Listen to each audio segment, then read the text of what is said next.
Okay, back again.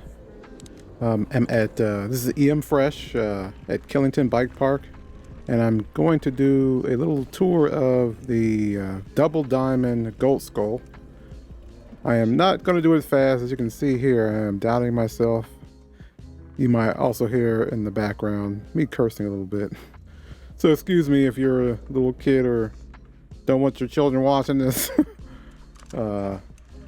Warning, I am going to curse a little bit. Alright, as you can see, there's a whole bunch of huge rocks right here. And I don't know who in the right mind would go off of that drop right there. There's no smooth path to that.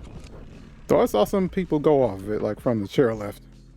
And I saw a few people crash as well from it, off of it. Alright, so here's another steep drop. The GoPro does it no justice. And by the way, I am shooting on GoPro 10 right now. It shows a little more depth, but still, when it's in front of you, when the hill's in front of you, it doesn't really show the depth. It kind of flattens it. But here, it's about to get really, really gnarly, as they say. It's really rocky and steep, rooty, wet. There's no line. You just have to go through it. And if you were with me in some other videos, I was talking about my fork. I'm using a Boxer Select, the stock fork that came with my GT Fury, and it works. It's kind of like the stock fork on my on any bike, but it doesn't feel like my Zeb. I think maybe because of the stanchions are only 35 millimeters, and for my the Zebs are 38 millimeters, so maybe that's the difference. It also has high-speed compression on the Zeb. This doesn't have any high-speed compression.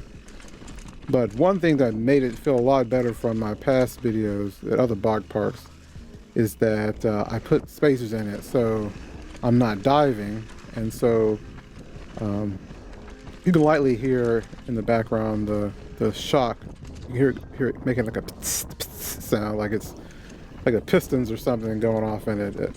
It's pushing my body, my weight back up and keeping it sitting on top in that in the travel, so that I'm not diving into the fork and coming back up. So it's like I'm floating, still a bit rough, but it's not making my arms tired. So it hurts, but not as bad, and I'm able to continue to ride like I'm doing all these trails like in one day. So spacers definitely help. I'm a bigger guy, so if you're a lighter guy, it helps you too. If you're especially if you're ramping up, like on a jump, you go even higher than you would if you didn't have them in there. So it just makes the bike average for me. So it just makes it able for me to just get through the track, get through the jumps. I just need more speed. But here, this is a double diamond, and rightly so. If I had put the spacers in for Mass Nut, I think I might have been able to get to World Cup a lot easier without walking. So here I'm not walking at all, and these rocks are clearly as big as the Mass Nut World Cup. I'm just punching in, and instead of diving and staying there and getting stuck, it just pops me back out of the rocks. Very, very nice, and I'm picking up a speed that I normally wouldn't have over rocks. I'm getting a little confidence that I wouldn't have. Usually I would just be going slower than this. But the spacers definitely help. They're all maxed out. The Boxer Select can have 6 of them. I have all 6 in there. I think I need to lower the pressure in the spacers. I might do a video on it.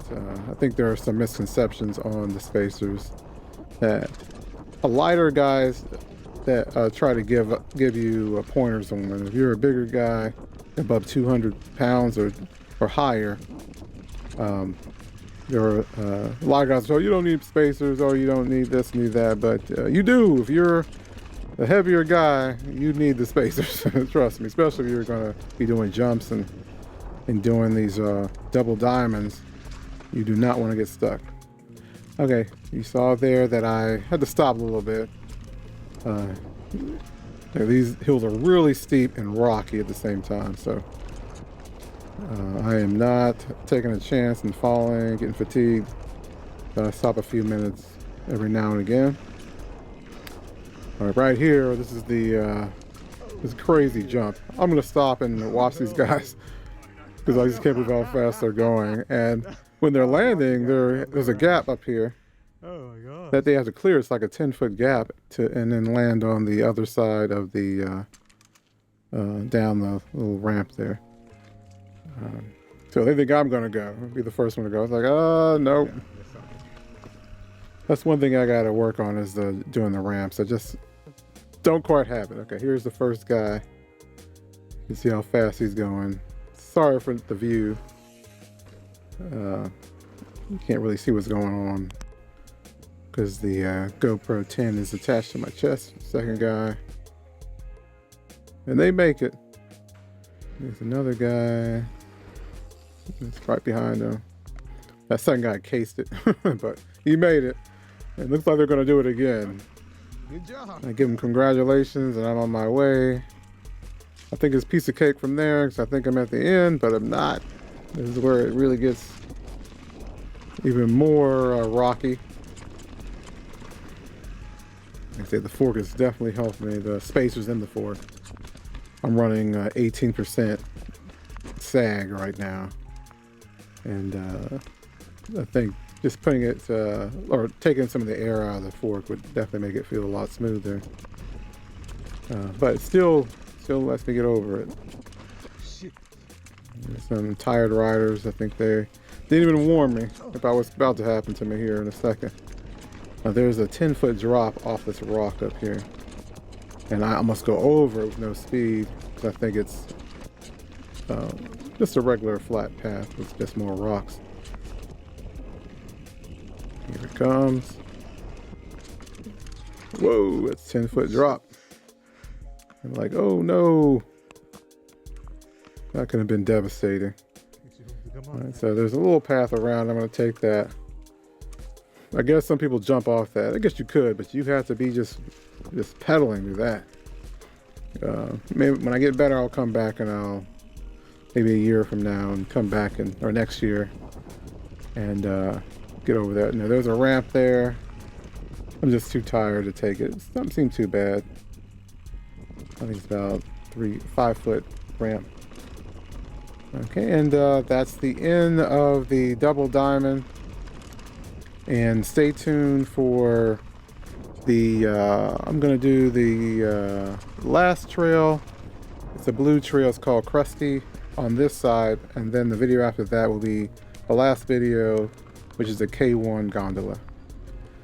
Also, if you like what you see, or just want to follow along with my progress, feel free to subscribe. Going back to the car or the van now, so I can rest up a bit, and then I'm going to come back for the K1 gondola and the Krusty.